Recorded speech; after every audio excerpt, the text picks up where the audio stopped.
Hello everyone, we are discussing cellular adaptations. Cellular adaptation, it permits survival and maintenance of cell function by altering the differentiation of genes that enable a cell to change its size or form. It is a normal adaptive response to an inappropriate stimulus. Abnormal cellular changes may also occur. The first type of adaptation is atrophy or cell shrinkage. Atrophy is due to decreased workload or adverse environmental conditions.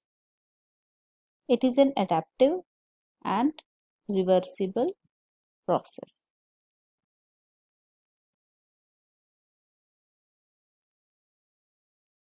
Atrophy will result in decrease in cell size. So there is decrease in cell size. The type of atrophy are disuse atrophy. As in case of paralysis, there is disuse atrophy of muscles. Another type is degeneration atrophy as seen in multiple sclerosis. Then ischemic atrophy due to ischemia. It is seen in kidney and heart. Malnutrition atrophy in starvation. And atrophy due to loss of endocrine stimulation as in uterus and breast. Now hypertrophy. Hyper means more, increase. So there is increase in size of cell. Due to increased workload,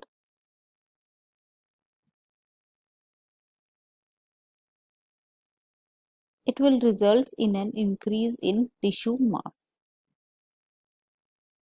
And it is seen in cardiac muscle, skeletal muscles, and muscle tissue. As these cells are not capable of mitosis, so there is increase in size of cells and the number of cells are not increased. Only size of the cell is increased due to increased workload.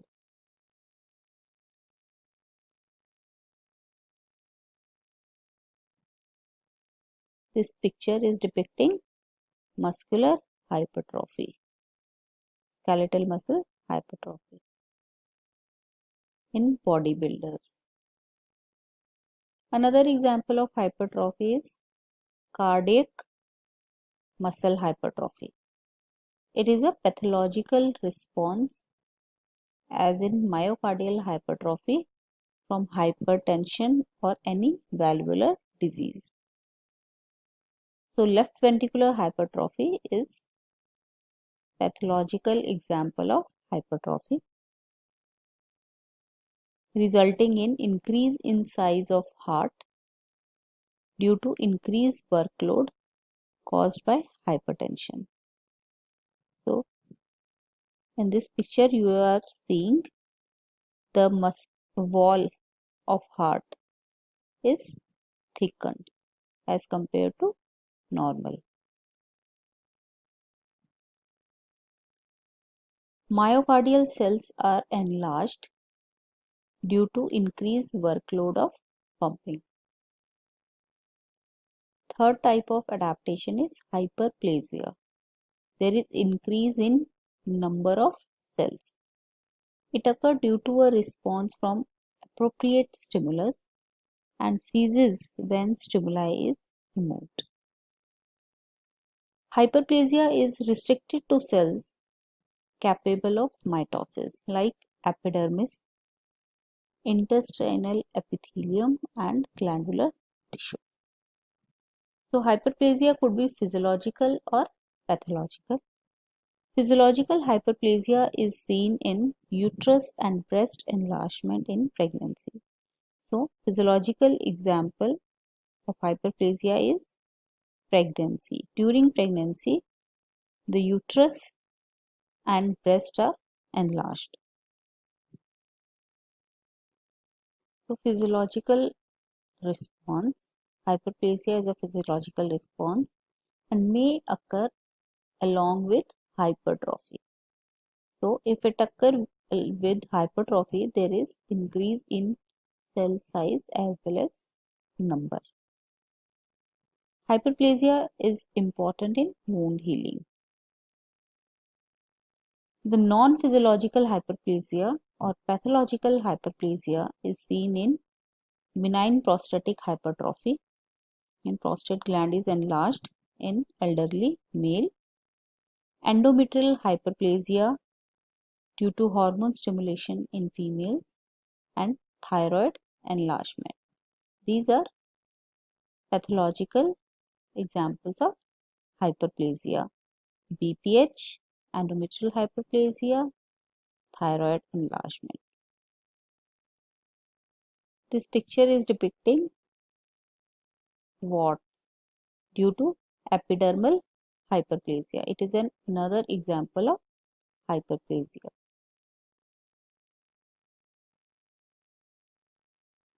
Now, metaplasia. Fourth type. Metaplasia is fourth type of adaptation in which one cell type is replaced by another cell type. Mean one form of cell type is replaced by another form of cell type. Allows to cells to better survive in a hostile environment. It is a reversible process and it is a response to chronic irritation or inflammation. Any chronic irritation or chronic inflammation will lead to change of one cell type to another cell type known as metaplasia. And metaplasia may predispose to cancer. So in this picture we are seeing ciliated columnar cells. They are replaced by stratified squamous cells. Here columnar epithelium, and this is here replaced by stratified squamous epithelium. When one form is replaced by another form. Examples are: with continued smoke exposure, ciliated columnar cells change to stratified squamous cells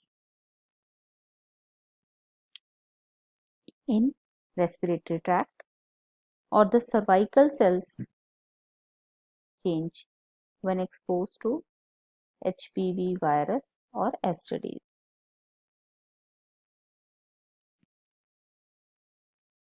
Now dysplasia or atypical hyperplasia. There is deranged cell growth resulting in cells of varying size, shape and appearance.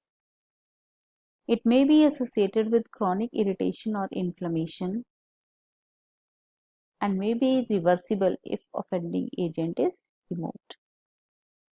Dysplasia is considered a very strong precursor of cancer. So dysplasia will lead to cancer. Examples are cervical dysplasia,